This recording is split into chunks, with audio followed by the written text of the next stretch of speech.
Welcome to the Progressive Patriots Podcast, the show where military veterans from all walks of life and branches of service give insights and outlooks on current events around the country. Our aim is to unite the country under a common banner of progress for all people of any color and creed, even those with whom we may not see eye to eye.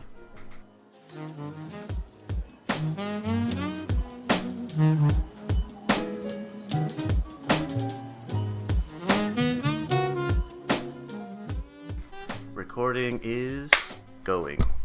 Did you guys watch the debates last night? Well, quote-unquote debates. Unfortunately. Or fortunately. Yeah, I would say fortunately. That shit was rough. Oh, no. You got any key moments that really threw you off? Yes, I have several that we will get into. I guess that's as good a pivot as any. So, Yeah. This is the debut of the Progressive Patriots. My name is Leo. You might know me from other Lux Media shows like B-Sides Boxing or Hard Shell Tacos. I am joined today by Miss Tasha and Bryson. If you could please, Miss Tasha, introduce yourself a little bit. Absolutely. My name is Tashandra, but I go by Tasha P. I am a U.S. Navy veteran, just joining in on the conversation and ready to get things kicked off and started. And Mr. Bryson. Yeah, my name's Bryson. I was in the Marine Corps for 5 years. Currently going to college, super interested in sociology, and just love talking and debating about what we're about to get into. Cool. So, yeah, like I said, my name is Leo. I was in the Marine Corps as well. Yes, I was one of those. A devil one, though. 2007 to 2013. I was deployed to Afghanistan in 2011, which is about as fun as you can imagine. So let's get right into it.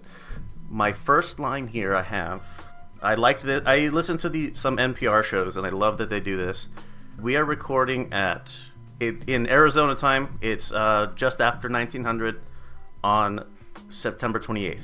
So things might be different by the time this is hitting your ears. Okay, getting into the news. So, President Biden visited the UAW picket line in Detroit. Obviously, because Biden is breathing, Republicans are upset. So, Ms. Tasha, I'd like to start with you. What are just general thoughts on Biden hitting the picket line? This is an unprecedented move.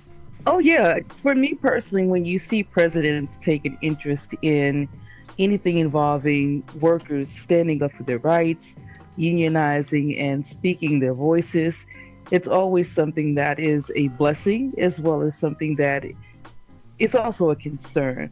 Because for me, it shows that in the past, other presidents really didn't have their finger on the pulse of the people. So I'm glad that he was able to go down there and make his debut, so to speak. My question is, what now? What changes are going to come from him making this visit? Is it going to influence any laws that will assist unionization? Is it going to assist us with higher pay wages? Is it going to assist us with this inflated economy that we're dealing with? My thing is, don't just show up just to show up. Put some actions behind those words. Yeah. So something that I wondered the same thing is, I think he's good friends with the CEO of one of those three automakers. I am not remembering her name at the moment, but they're good friends, right? So he shows up to the picket line of her workers on what looks to be their side. So the optics are a little weird for me. Bryson, I'd like to get your opinion. Like, do you actually, to what Miss Tasha said, like, what do you think comes of this? Is anything good? Can anything good come from this? Yeah, I think he's going to get more votes from it. You know, I think that's really what it's all about. You know, it's about optics. You know, I'm not really sure how, like, pro-working class Biden is, you know. He does a lot of things and has done a lot of things, even as vice president, that weren't necessarily very pro-working class. And, you know, from my perspective, he supports, you know, the wealthy just as much as anyone else. Obviously, I don't really think it's a bad thing. You know, supporting unions, I think is amazing. So overall, I give it a good job. Like I think he did the right thing. Gold star on Yeah. Biden's calendar sheet. Yeah, exactly. Perfect. Yeah. Hopefully, he can get some more before the election. I think that's what my reluctance to give the thumbs up about it is what is this gonna actually accomplish besides making him look good? Which that's fine and dandy when it comes to election day, but it's not gonna get more money in the wallets of the workers, which is ultimately what this is about. So, I guess it's gonna continue to. We're gonna have to continue waiting to see if anything's gonna come. I haven't heard how the negotiations with UAW and the automakers are going, but we'll see. Tangentially, I don't know. I didn't look into the specifics, but the Writers Guild has reached a tentative deal, and it sounds like from some writers that I know of that it's a pretty solid deal for them. Residuals, I think a big one is AI writing and residuals on streaming services, which is huge. Retroactive pay on those residuals too, so that's pretty awesome for them. I think that the Screen Actors Guild is close to something, but that's another one that I'm still watching and waiting to see what happens. Now, this little piece I have written down because I found it humorous. So President Biden spoke indirectly to former President Trump through the media, saying that the MAGA movement is a threat to American democracy. So, and in other news, water is wet, fire is hot.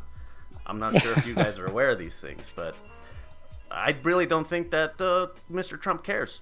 If anything, that's what he wants. He wants to be an autocrat. Yeah, and I feel like that's just kind of throwing fuel on the fire. I feel like that's not really the right way to say it, How would you craft it?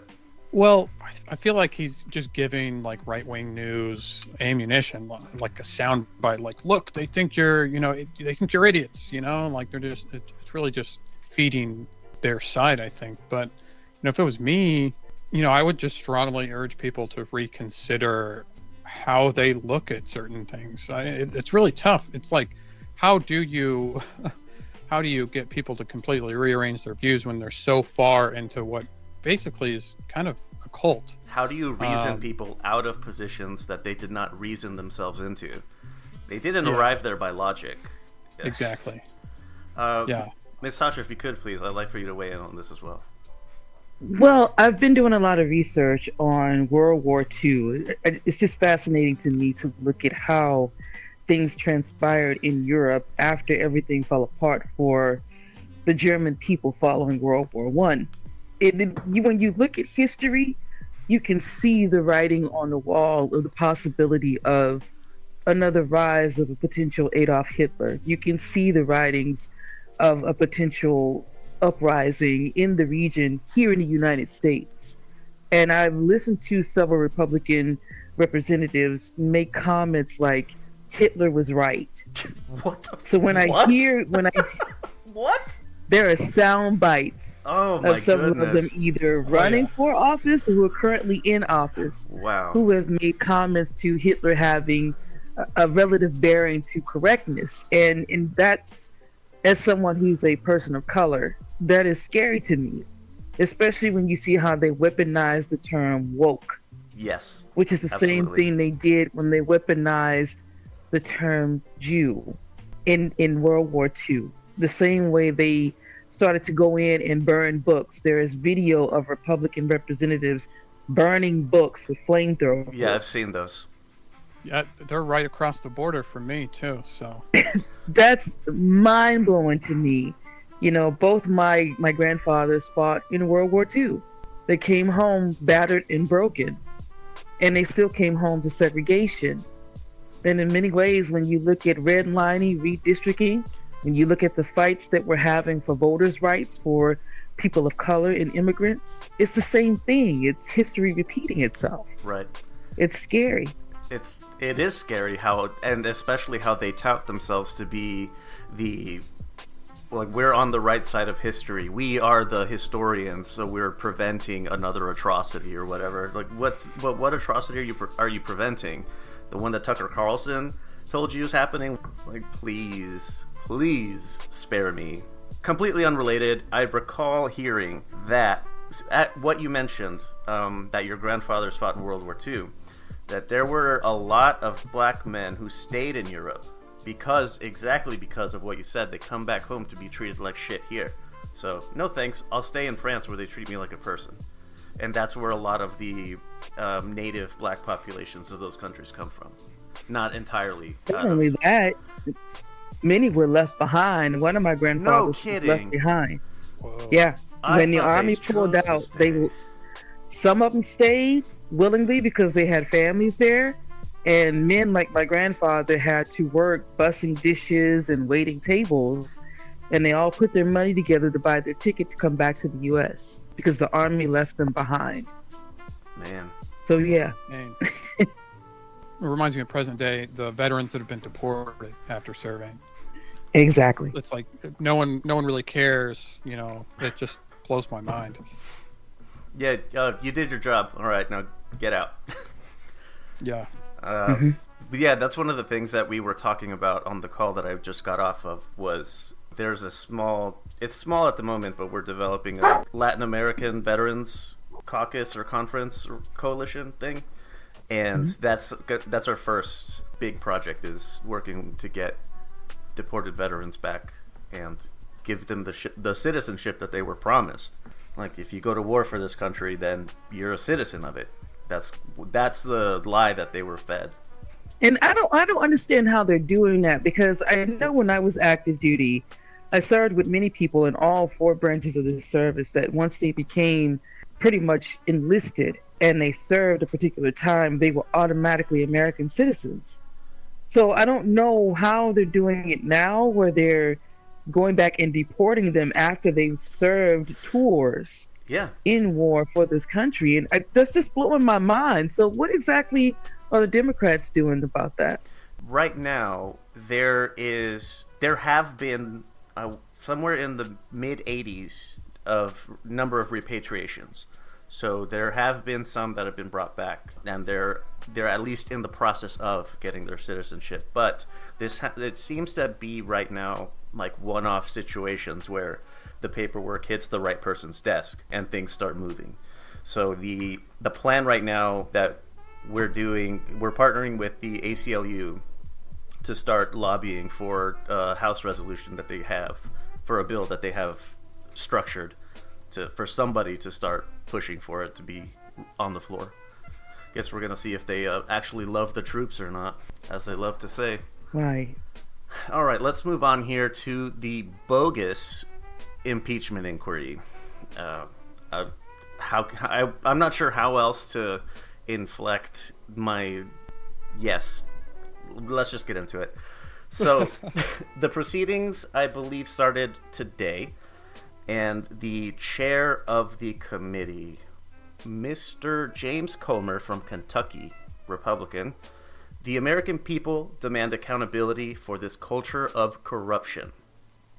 So, as I wrote that down, my notes were, I'm curious to know what he thinks about Kushner getting executorship of multi-billion-dollar hedge funds from the Saudis, conveniently the moment he leaves office or leaves an official position, and precious Ivanka, gets Chinese patents extremely easily, which are difficult for other American enterprises to get. So she kind of got open, free access to the Chinese market, which is huge for any business. And there's plenty of other ways that Mr. Trump and his family benefited from his time in office. Whereas here, Mr. Jamie Raskin, the Democrat out of Maryland, if Republicans had a smoking gun or even a dripping water pistol, they would be presenting it, but they got nothing. How much nothing do they have? Ms. Tasha, if you could please. Well, I watched the young Democratic senator from Texas. I can't think of her name right now. I watched her just literally read them for filth, where she was going through the 90 plus counts that has been brought against Trump thus far. I want the American people to also think about the fact that in Trump Towers, there was an office where a Chinese state bank was housed at, where he was also doing American business in this non-secure space at Trump Towers. So that's already wrong off the bat. But to even try to put the American people through this mock trial of trying to find something wrong with the Biden administration, when you had a president that literally tried to orchestrate a coup to take over the government in the United States. I don't know why they try to soften the language. They tried to actively overthrow the government and failed. In any other time period, these people would be at the gallows. And that's not hyperbole. I feel like the biggest thing for me is thinking about how we don't have any mechanisms to actually help against something like that. Yeah. I mean, one, half the country has a completely different, or they're living in a completely different reality, right? So how do you deal with that? But just the way that there's no way to actually prevent this from continuing, just the slow grind of anything actually happening on this front is, I think, mind-numbing for most people. And honestly, I think it keeps a lot of people away from even keeping up to date with it. Yeah, that's one of the things that I feel is an attempt. It's like a feature, not a bug. That they want I say this as Republican politicians, specifically MAGA Republican politicians, are trying to make us jaded, cynical, and tired. And just tired of the shit. I'm not listening anymore. I'm gonna go to work, and I'm gonna do my job, and I'm gonna come home, and I'm gonna pet my dog and play with my kids, and I don't want to hear what you guys have to say anymore. And that gives them license to essentially do whatever they want. That's exactly what's happening, because the average person can't even tell you the latest developments of whatever we're calling this trial here against the Hunter Biden situation. And they don't really know what's going on with Trump's situation because they're inundated with so much information and it's happening so fast. And the very fact that nothing has happened to Donald Trump is what's really blowing the minds of many, is that this man is still possibly the front runner to be the nominee for the Republican Party. Very likely. To run for president again. Yeah, very likely he's going to be the candidate, barring something, which, the RNC is not going to bar him from candidacy, but there are movements by some secretaries of state, Arizona being one of them, that to get him barred from the ballot because he's a convicted felon or indicted felon. That's right. So there's that. At the very least, it gets him off the ballot, at which point it's going to go up to the Supreme Court, of course. It's going to be argued to that level. So, on the Hunter Biden thing specifically, an interesting trend I've noticed in the circles I traffic in is that anybody and everybody says, if he did something wrong, okay then, try him. Send him to jail. I don't care. I don't give a shit what his name is. Is it Hunter Clinton? I don't care. Go ahead. Send them to prison. If they did something to belong there, then go ahead. And I don't know. I think that they're trying to paint a parallel because it's very clear that Trump's and his family are self-serving people. I'll leave it at that's a nice way to put it. Yeah, they're self-serving people, and the corruption is clear. If you could at least see hints of it if you don't see it outright. But Mr. Biden, to his credit, isn't.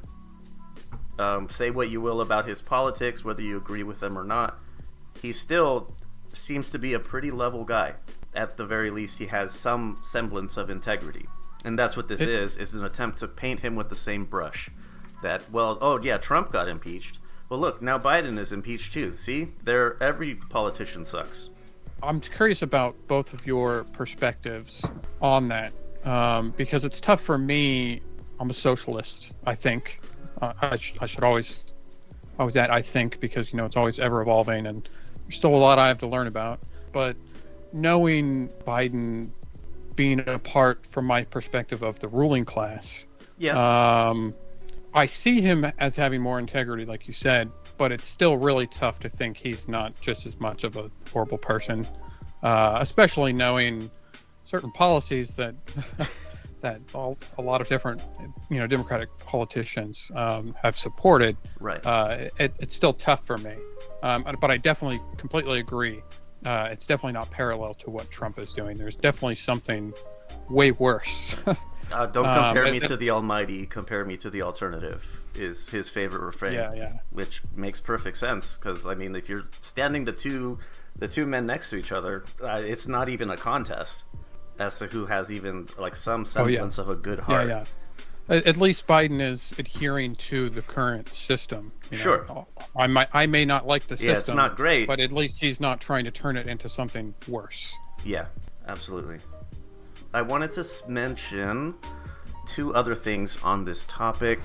Representative Jason Smith, a Republican from Missouri, he had a pretty brief press conference after the initial hearing, and he got into a pretty heated discussion with a particular reporter, and the reporter is referencing material in the evidence, the 700-page evidence book or whatever that they keep talking about. And he mentions some pieces, and he says, well, if you look at the time frame, which it was in August of 2017, Biden was not vice president. He was not even he's not a declared candidate at the time. Where is the criminality? Where's the wrongdoing? And they went back and forth on that until Mr. Smith asked, what agency are you with?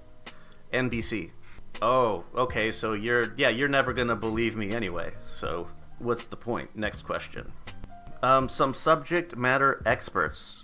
One, George Washington University Professor Jonathan Turley, he's a law professor, I believe, and forensic accountant Bruce Dubinsky. These two had like a joint shared opinion that the panel has enough evidence to open an inquiry, but not enough to justify bringing charges. Law professor Michael Gerhardt out of University of North Carolina says there's not enough credible evidence to justify the probe and warn the public that it's a partisan hit job, pretty much. Tasha, which of these two are you leaning more towards? Well, I have yet to see anything that is concrete enough to say that the law was broken, charges need to be brought, he is guilty, and he should be in jail. Not anything that blatantly blares out as Trump being present during January 6th, So, as I've already stated, as we say in the Navy, it's all smoke and mirrors. Yeah. It's just a way to try to justify, I guess, degrading or making the Biden administration look corrupt while trying to deal with the actual charges of corruption that is being brought against the former president that is now trying to run for president again. So it's all a play. It's a facade. Absolutely. I think that's it for this.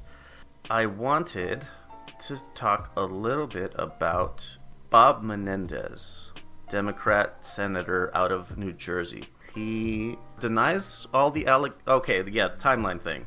So he was found in his home to have been hiding stacks of cash in his suit pockets in his closet. There were gold bars. So after a little bit more digging, it was found that through his wife, he had relationships with some Egyptian nationals, and they were, orchestrating business deals like they were trying to get a monopoly on halal meat exportation to Egypt. Bob Menendez was giving information on American personnel, state, defense, etc., that are in Egypt and what they're doing. When Jamal Khashoggi, the journalist that the Saudi Arabian government butchered like an animal, when that happened, he helped cover up the fact that Egypt was involved, and he gave them heads up so they could have their rebuttal or counter statement prepared. And also they got a really nice car. I'm sure there's a whole lot more. So This is not the first time that Mr. Menendez has been accused of corruption. A hung jury got him off last time. So, naturally, again, he's denying everything. The first two people to speak out were Senator Fetterman, Democrat out of Pennsylvania, and Mr. Sherrod Brown out of Ohio. The only two that really said anything. And Representative Andy Kim is going to be running, primarying Menendez in 2024. So, Bryson, is this par for the course? Is this the shit that the Republicans were looking for? So they can say, look, they do it too.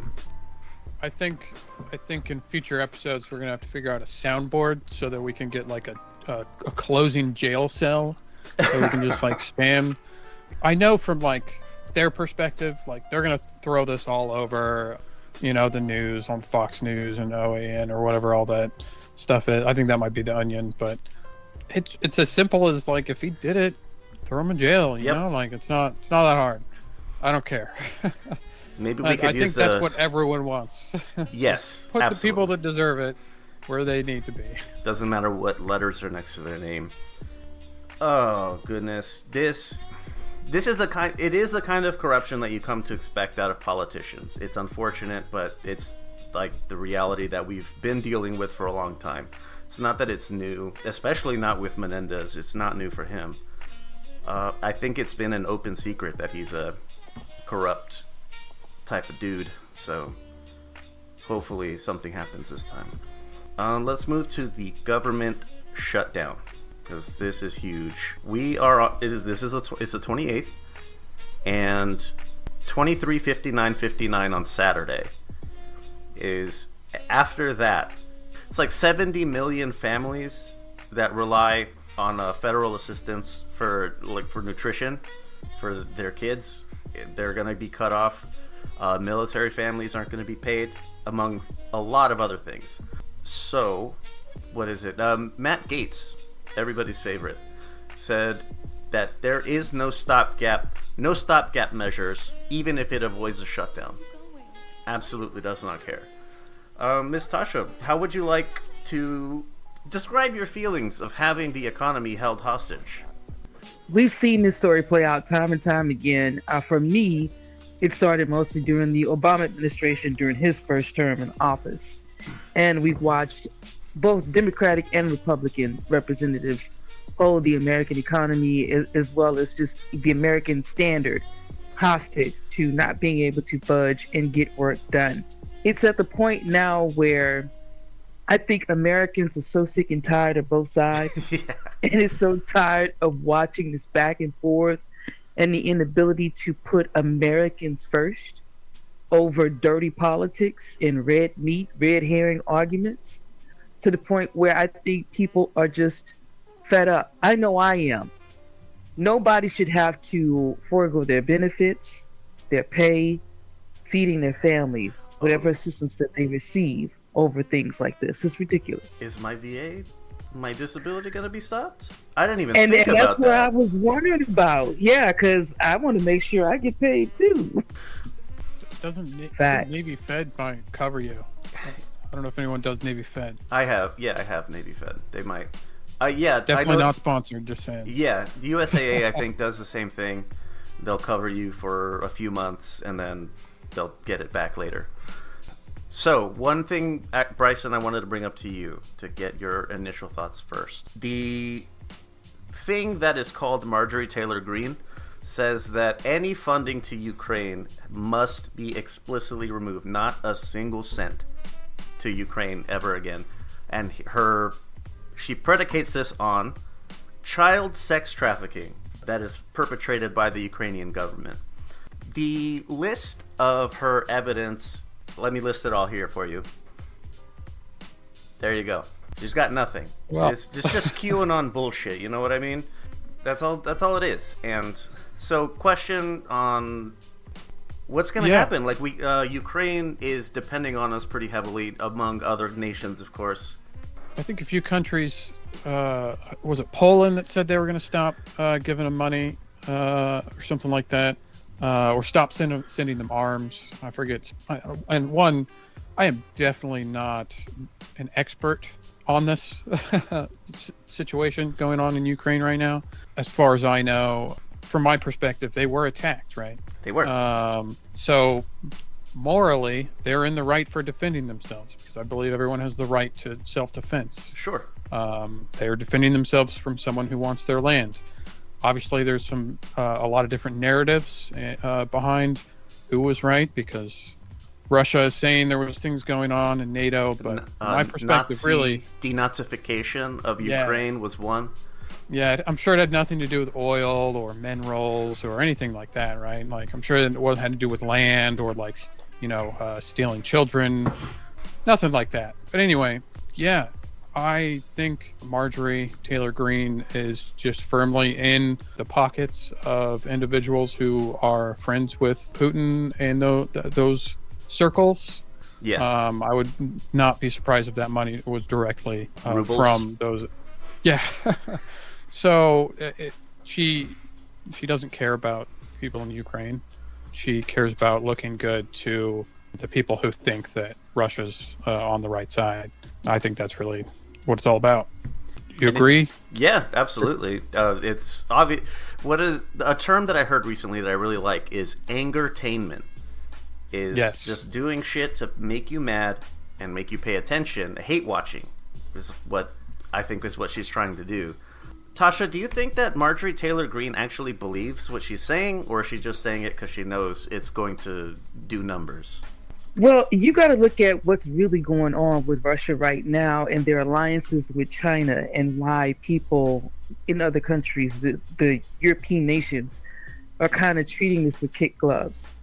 Because if China and Russia join together and start this war that I believe they're trying to start, it's literally going to set off World War III. I know I keep saying World War II, World War I, but we're on the brink of that, and I don't think people understand this. Yeah, another thing to think about is there are Russian, I think they call them Wagner troops. Wagner. Yeah, Wagner Group. That are in parts of Africa right now. Yes. Because remember, Russia used to help various African countries during their uprisings when their rebels were standing against their governments.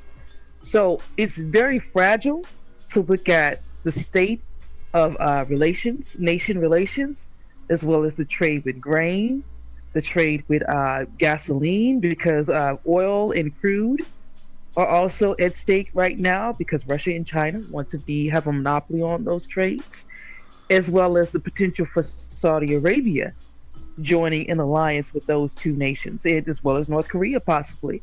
So Marjorie Taylor Greene, I think, does not have the computing capacity to even fathom how deep this really goes, because she's so far up everybody else's butt that she doesn't have time to really do the research. And second this is really serious, and I don't think people are paying attention to the seriousness of this, because they're looking at the antics of the jesters on the right. But we really have to dig deeper into the roots of where this goes and how bad this can really get. And I don't think that they're even scratching the surface on dealing with this, because they're trying to pretty much keep people. Yeah, they're making it a money issue and not looking at the bigger picture of what the money is preventing. And it has nothing to do with money.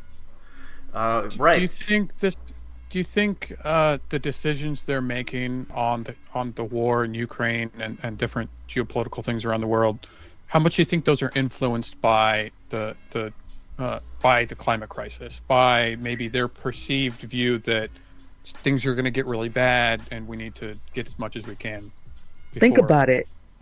Right now, the Mississippi River has seawater backing into it that's disrupting the settlement on both sides, as well as the drinking supply that people in Louisiana and the state of Mississippi are able to access, to include disrupting the sea life.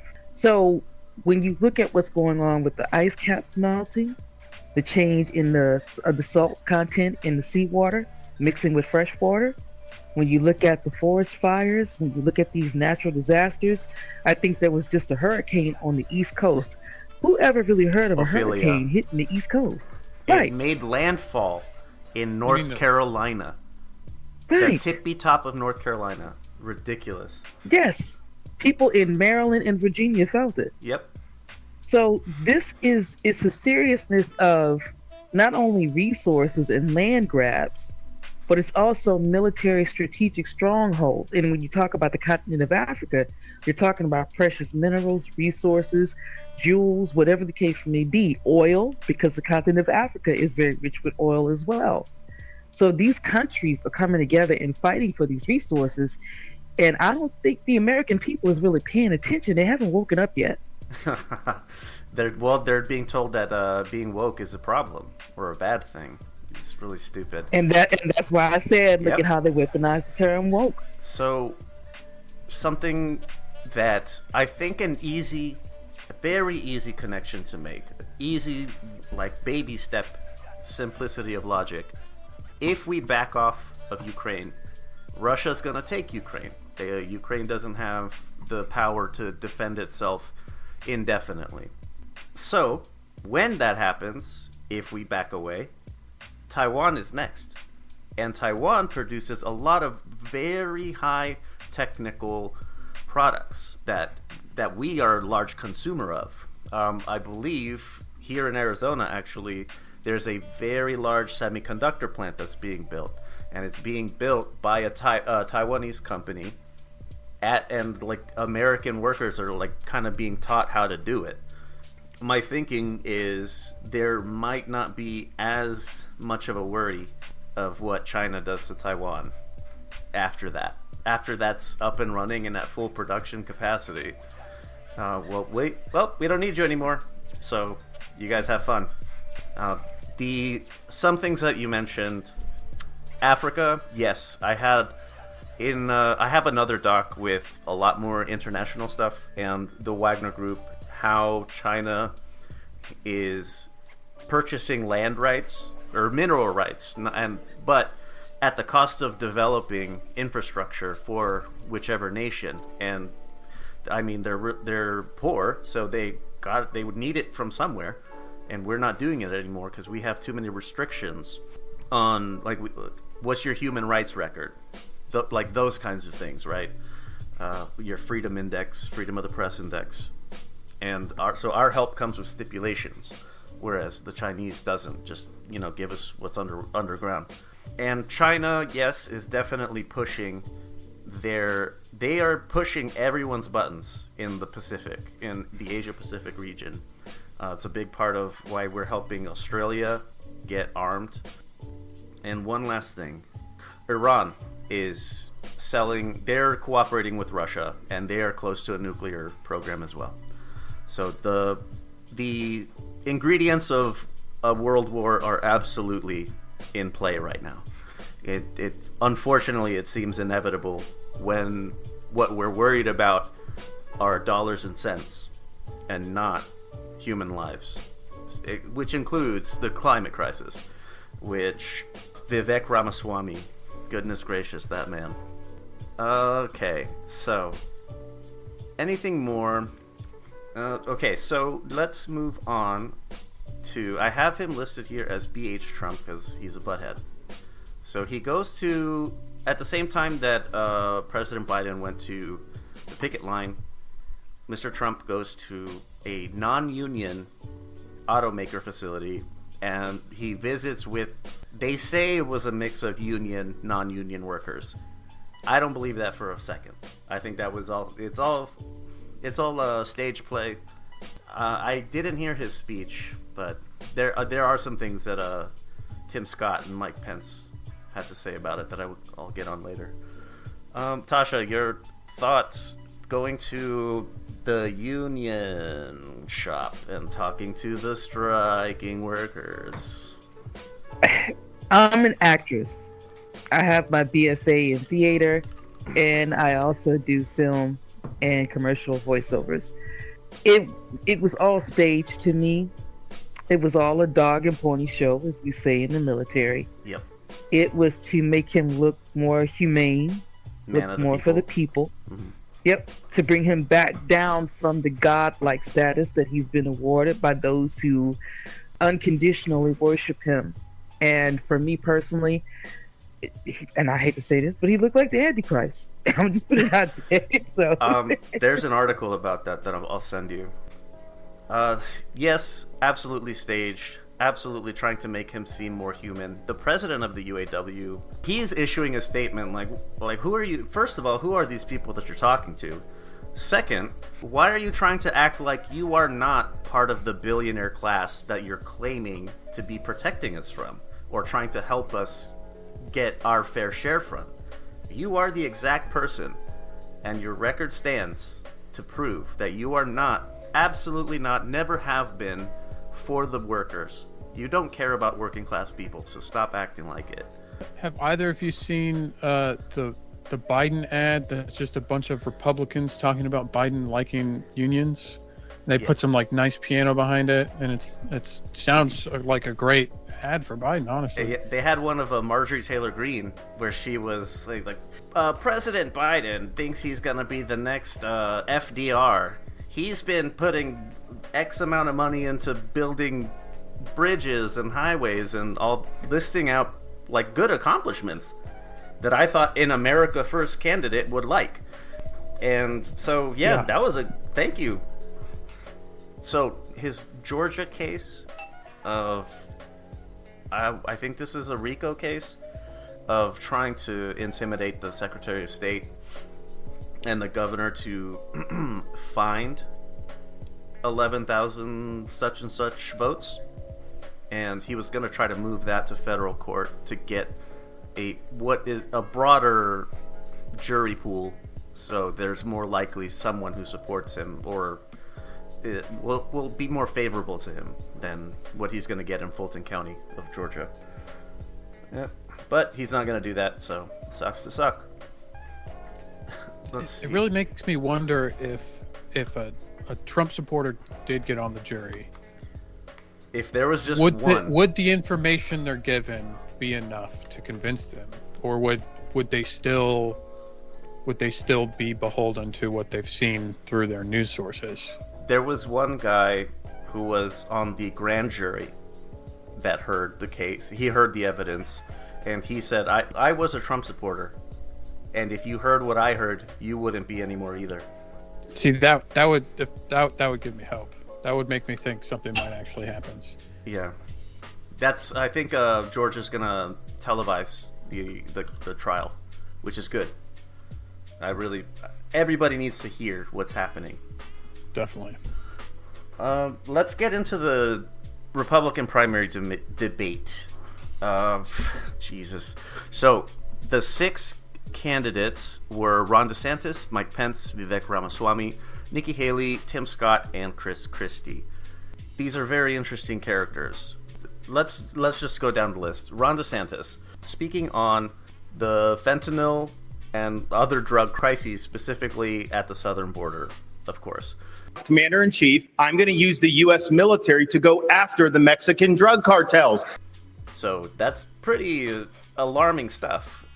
Like, hey, Mexico, our neighbor, we're going to, invade your country, kind of, and you're going to like it. What do you think is happening here? Another war? Is this the war on drugs fully realized? Well, he's trying to bring back that Reagan-esque toughness where he's going down and carrying out another season of Narcos, and he's going to knock out the new Escobar and be the hero. But the crazy part about it is that's not what's really happening. The people who are coming up from the Central and South American borders are coming up because our government and many other people went there and destabilized those areas. Yep. So now there's a lot of corruption that those people are running from. They are seeking asylum. So you're not fighting the war on drugs. You're fighting people's humanity coming here seeking refuge, trying to take it back to Reagan. And you got to remember, that was one of the platforms that Obama used, was a lot of Reaganomics or Reagan terms. So he's trying to couple Reagan in with the toughness of Trump, which is really nothing much more than racism, to pander to that right-wing base, to look more conservative, but then be Reagan to be in the middle. And it's a false attempt at even selling himself to the public, not to mention the fact that his state is suffering right now when it comes to finances and tourism. because nobody wants to fool with them because of him. Yeah, absolutely. So yeah, he's an idiot. So I'm sorry, he's foolish. This is very diplomatic of you. Yes, absolutely. We're treating symptoms, not actual illnesses. We're not like all of the supposed flood of immigrants that are coming up. Like, okay, first of all, yes, they were like coming from Nicaragua and Honduras and Guatemala, the Central American republics, Venezuela, and if I'm not mistaken, there are some very well documented CIA-driven coups that happened there because those countries were leaning towards socialism or even just social democracy, and we didn't like it because the Red Scare or whatever is ridiculous. So yes, our chickens are coming home to roost. That's exactly what's happening. These people are coming here because of something that we did, and that's something that we need to rectify, not just with a wall. Sometimes when I'm watching the debate, which I haven't watched this one, I try and pretend to watch it as someone with a lot of money. Like, hey, maybe this time I'll pretend to be a guy that owns a company that manufactures Kevlar helmets. I hear Ron DeSantis say something like that, like, "Oh wow, that maybe Military I'll throw that sounds like a nice thing. I'm starting to like that guy. Maybe I'll make him the front runner with the massive amount of money I can just throw in to however they donate and get their dark money everywhere." But that's kind of how I do it, and I really think that's how a lot of what they say goes. It's not really necessarily directed at us. Just speaking to some little potential things donors. are in there. Exactly. Yeah. Yeah, absolutely. That puts a lot of these quotes that I got in a very different light. Kind of the kind of light that makes me sick to my stomach. Ooh, Let's do this one. What's the next one? Yeah, this is Ron DeSantis talking about the revolving door of crime. In Florida, we back the blue. We support the men and women of law enforcement. They are keeping us safe. We have a 50-year low in the crime rate. And yes, when I had two progressive prosecutors that weren't following the law in Florida, I removed them from their posts, and the people of Florida are safer as a result of it. As president, I will use the Justice Department to bring civil rights cases against all of those left-wing Soros-funded prosecutors. We're not going to let them get away with it anymore. Full conspiracy right there. The rich Jewish guy is the puppet master of crime. Come on now. Again, go back to the language before World War II. Look at who they targeted. Look at the things that they would say, the language they would use. You're hearing this stuff all over again. And to just say left wing, that could be anybody that stands for LGBTQ plus rights. And nothing else. And those on the right would see it as a left-winging person. It's all subjective. They've just changed the language. Like, instead of specifically saying Jews, they're saying Soros funded. It's not a secret that George Soros is Jewish. And yeah, left wing, it doesn't matter what particular, you could be a full-on MAGA hat, but you just want gay people to be treated nicely. You're a left winger, doesn't matter. From my understanding, he's referring to prosecutors that are doing things along the lines of like restorative justice, like, hey, it's not nonviolent or it's not that bad. Yes. We won't just throw them in prison. So that to me sounds like, hey, if I'm president, I'm going to make sure we can keep throwing everyone we want in jail, no matter what they do. Private prisons. Yeah. Keep everyone we want in jail, which, I mean, looking at the color of my skin, that's definitely going to be me. Wonderful. Let's go on to Mike Pence. I'm surprised I was able to stand listening to him talk this much. Okay. Union labor and wage disparity. This is the one that I was talking about earlier regarding the UAW strike. Look, I do disagree with something Tim Scott just said. Joe Biden doesn't belong on a picket line. He belongs on the unemployment line. And I got to tell you, while the union bosses are talking about class warfare and talking about disparity in wages, I have to tell you, I really believe what's driving that is Bidenomics has failed. Wages are not keeping up with inflation. Auto workers and all American workers are feeling it. And families are struggling in this economy. And Joe Biden's Green New Deal agenda is good for Beijing and bad for Detroit.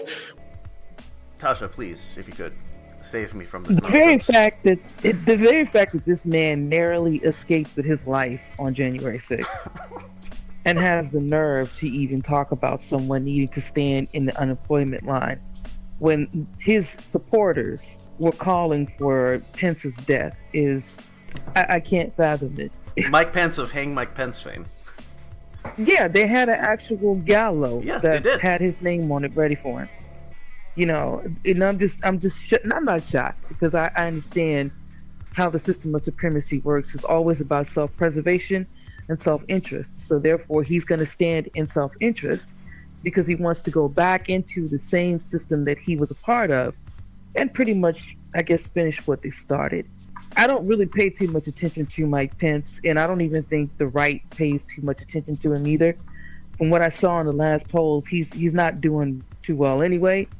So I really don't think he's a threat to anybody on the Democratic side, much less I don't think they'll even give him a chance at running for the nominee for the simple fact that they're not really filling him right now. That's all I had for Mike Pence. He attracts flies as a natural baseline. That makes me uncomfortable. Okay, Vivek Ramaswamy. Bryson, this one is going to start with you on energy and inflation. Unlock American energy. Drill, frack, burn coal, embrace nuclear energy. Put people back to work by no longer paying them more money to stay at home. Stabilize the U.S. dollar itself and rescind a majority of those unconstitutional federal regulations that are hampering our economy. That is how we unleash American exceptionalism.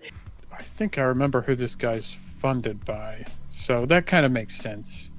Sounds like he's saying, hey, when I'm president, I'm all about that oil, and hey, corporations, you want to do whatever you want? Sounds good. That's pretty much it. I thought the freer the market, the freer the people. That's what I was led to believe. I don't know about you guys. But... Yeah, I mean, I'm not. I got a lot to say about the free market. I got a few critiques. I don't think too keen on it either. Now's not probably not the time for me to go into that. I think he's just like the shake-up candidate, you know. And I know a lot of this is like most of them know they're not going to win. They get to keep that donation, the campaign money. So they look at it. I don't know what they do with that or how that it just disappears into the ether. But from what he said, he knows exactly what to say to at least put him on the news, I think. And I think that's really what that was about. Tasha, do you think that he's doing a performance to get himself a cabinet position? Think about when Herman came and he was running and he walked away with all that money and you never heard from him again until he passed away, basically. I think sometimes they just throw people up there as a wild card, like Bryson was saying, to make sure that it looks like a stacked deck. But they already know. It's almost like when Bobby Jindal was running. You already knew he wasn't going anywhere. Mm-hmm. Yeah. But, you know, he looks good up there because it looks like it's inclusion and diversity, and anybody can come here and live the American dream. But, no, you can't. Not on that side. And you won't, you know, because when you look at most of the staff, they don't look like the members of Common Defense. So I say all this to say he's tried to also take it back to that John McCain, Sarah Palin, drill, baby drill type, you know, staunch support of oil and coal and all that. We're moving away from all that stuff. When you learn about quantum, when you learn about clean energy, we're not even focused on that stuff anymore. So what are you talking about? Yeah, exactly. You know, it's an outdated conversation. My favorite rebuttal to those things is, it doesn't matter what China's doing or what Russia's doing or what India's doing. I don't care. It's a matter of what are we doing. That's what's important. Whether you like it or not. Facts don't care about your feelings, buddy. First of all, climate change is a very real thing. We need to stop using that shit as soon as possible. Second, we are going towards green technology green energy technology either way. It doesn't matter. What we're gonna have to. The shit's gonna run out. It's a finite resource. We need something else. The longer that we put off vesting ourselves into those things, developing those technologies here in the U.S., the more that India or China get to be the world leader of green energy technology. There's a lot of good paying American jobs, or whatever the phrase they like. There's plenty of those. I don't know, roughnecks that work on the pipelines and stuff, and or coal miners. You can very easily get vocational training on, I don't know, putting on solar panels on a roof. We're not talking about sending them to like computer coding classes. It's what that they're just not gonna click with. It's completely ridiculous. We should be trying to be the world leader of green energy. So I hate to go Joe Rogan on the first podcast, right? But hear me out. I spent a week at the Iowa State Fair listening to all of the Republicans talk. And one of the big things that they hit on was, how are we going to run our military on green energy, right? It's got to be oil. That's the only way. And, to their point, it is very difficult to have fighter jets and tanks and get around in a military scenario with just batteries. That's not very practical. So looking at the transition to green energy, that really is going to have to be a transition away from any type of military conflict, because at that point, once we decide to have that conflict, we have to be back on oil. Unless we're just talking like, solar powered drones, then that's the only way we're doing things. But, at the end of the day, we got to have boots on ground at some point in a war. So they're scaring their base by saying like, hey, if we go to green energy, Russia and China and all those people that hate us, they can come in here and do whatever they want. So we have to have oil. So it's a tough narrative to navigate, I think. But I'm curious what you guys think about that. So you can have both, right? It's not like everything that runs on oil gets scrapped tomorrow. That's not what I mean anyway. But other things that are more stationary. Buildings, for example. Mm-hmm. Oh yeah. Hydroelectric, wind, sea turbines. There's plenty of things that can power stationary objects, or city power grids. Oh, definitely, yeah. And we can keep, I don't know, military tech running how it is until we can find a viable alternative for that. Just my thinking on it, because that's an interesting point. I never stopped to consider that. Yeah, that was one of the big things. I think it was Nikki Haley talked about it, but I could be wrong. Just saying like, yeah, that was the whole talking point with her. So I did want to add to that. The Navy ships that I served on, they do use JP5 or jet fuel in order to propel their engines, the gas turbine engines. I don't know if it's changed since I was in the military, but I do see where that could be a conflict, but I also see where government contracting companies would benefit from a candidate like Ramaswamy, I hope I pronounced that correctly, because of the fact that he would be in support of those things. Then they can also invest in oil and coal and make sure that they constantly have that additional funding coming into their coffers while they're building these $1 million machines, war machines that they use to send us off to fight for them. There are, I think, aircraft carriers and some subs they're nuclear. They're reactor powered, so that's pretty cool. I think that's really cool. I don't know how can we not scale that for different uses? I don't know. I could go into this for a long time. I don't know how much more if we want to keep moving through quotes or. Yeah, we're a little bit longer than I was hoping, but I may have looked into personal nuclear reactors at one point. A lot of paperwork. There's another quick one that by Ramaswamy where he said, I favor ending birthright citizenship for the kids of illegal immigrants in this country. Now, the left will howl about the Constitution and the 14th Amendment. The difference between me and them is I've actually read the 14th Amendment. What it says is that all persons born or naturalized in the United States and subject to the laws and jurisdiction thereof are citizens. So nobody believes that the kid of a Mexican diplomat in this country enjoys birthright citizenship. Not a judge or legal scholar in this country will disagree with me on that. Well, if the kid of a Mexican diplomat doesn't enjoy birthright citizenship, then neither does the kid of an illegal migrant who broke the law to come here. Tim Scott added on to that, saying that phrasing, to take the diplomat part a step further, that phrasing means that illegal immigrants are not subject to the laws of this country and therefore are not afforded birthright citizenship because the parents are not bound. They're not subject to the laws and jurisdiction thereof, which is pretty strange because I'm pretty sure they can't just go start robbing people and get away with it. Well, sorry, I'm not a citizen of this country, so you can't touch me. They're not. The sovereign citizen movement is ridiculous for a reason, and this is just a kind of. They're trying to make an analog there, and it's really dumb. It's the anchor baby shit. All right, Nikki Haley. You know what? It's not worth it. We don't have enough time. She didn't say anything of substance. Yeah, I would definitely guess the rest of them. I have nothing to say. I'll go back and watch it. I'll get some sound bites or something. Here's one. Tim Scott.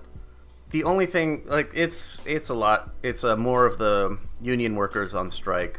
He did something that I caught is that he started saying president, but then he stopped. He said Joe Biden. I'm like, damn, are we? Is that what we're doing? Like, you're not allowed to say he's the president. Chris Christie, interestingly, he's trying to make himself be the very hard anti-Trump Republican. But like moderate. Yeah, kind of. Yeah, which kind of, like if it was between Christie and Trump, like, I mean, I'm gonna go with Christie on that, but he's still not a very good guy. Okay, really quick, this one is funny. It was one. Okay, I'm just... Donald Trump should be here to answer for that, but he's not. And I want to look at that camera right now and tell you, Donald, I know you're watching. You can't help yourself. I know you're watching, okay? And you're not here tonight, not because of polls and not because of your indictments. You're not here tonight because you're afraid of being on the stage and defending your record. You're ducking these things. And let me tell you what's going to happen. You keep doing that, no one up here is going to call you Donald Trump anymore. We're going to call you Donald Duck. Hold on, I'm gonna put this in the chat. You have to see this. I want you to see. Honestly, pretty funny. Yeah, it's good. It's good. I mean, kind of an outdated reference, I feel like Disney's kind of. Hey, I'm just not into Disney anymore. I think only the boomers and Gen X got that. I don't think anybody else understood. That's the face he made after he said it. It's in the chat section. He's so satisfied with himself. He also looked like he's doing a Donald Duck impression at the same time. I, as part of the broader Lux Media Network, I do a podcast on boxing. It's my favorite sport, and so ducking is a very common term when one fighter is avoiding another. So to me, when he said Donald Duck, that's what I took it as. Is he's ducking the other candidates. But oh yeah, honestly, it's not only funny but kind of poetic. That's amazing. Poetic. Look at his face. I want to know. Someone had to have written it. Yeah, absolutely. Do you think someone wrote that? Absolutely, yeah. Somebody wrote that for him. There's no doubt in my mind. But hey, they earned their money. Yep. They earned that. They earned that clip is gonna get played a lot. Oh yeah. One thing he did do that I thought was good is he was like the only one talking about all of the other candidates are, talking about Joe Biden, spend, typical government overspending, spending money we don't have. And then Christie comes in and says, Voters should blame everybody who's in Washington, D.C. They get sent down there to do the job, and they've been failing at doing the job for a very long time. And let's be honest about this with the voters.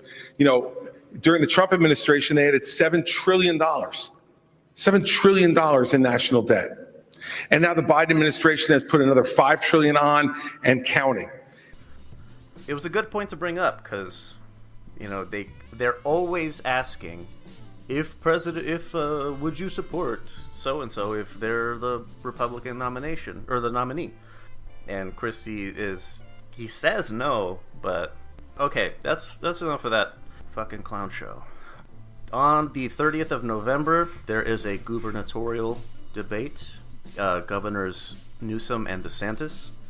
It's going to be 90 minutes on Fox News. So I don't have a lot more details on that yet, but we still got some time to go. Rupert Murdoch is not dead, unfortunately. He just retired. Dang. Yep. So he says he said he's going to still play an active role in his two conglomerates, News Corp and Fox Corp, and as the chairman emeritus. But his son Lachlan, which is of his two sons, the conservative one, his son James is not, but he's going to be the new chairman of both companies. What is his son James? All they said is that he is very decidedly not conservative. So I wonder how far on the other side. 50.0001% to the left. Oh, I don't know. dang. I really don't know. But yeah, the effects of what this man has done to the human terrain in this country is disgusting.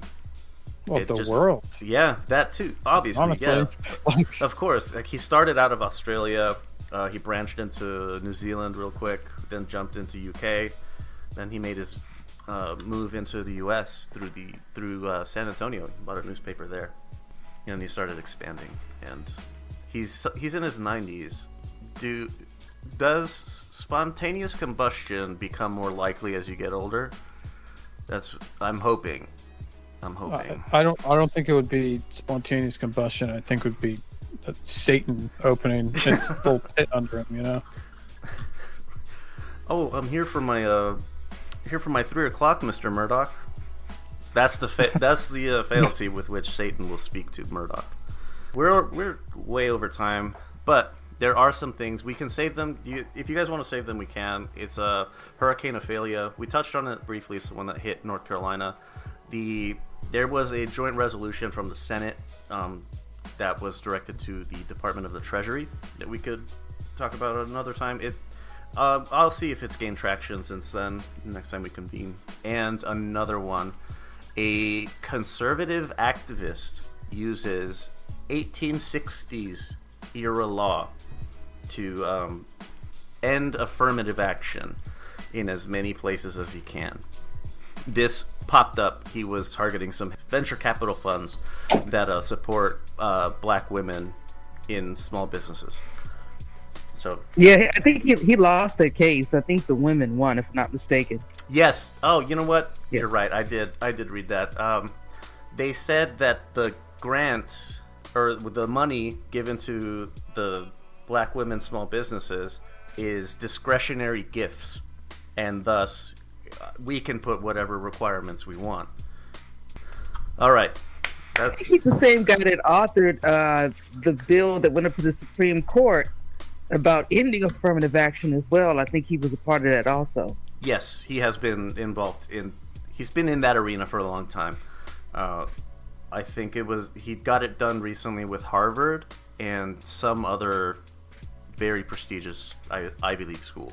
But either way, I hope he burns his tongue and never talks again. Okay, let's get out of here. Socials. Let's plug some shit. Tasha, you got anything you want to plug?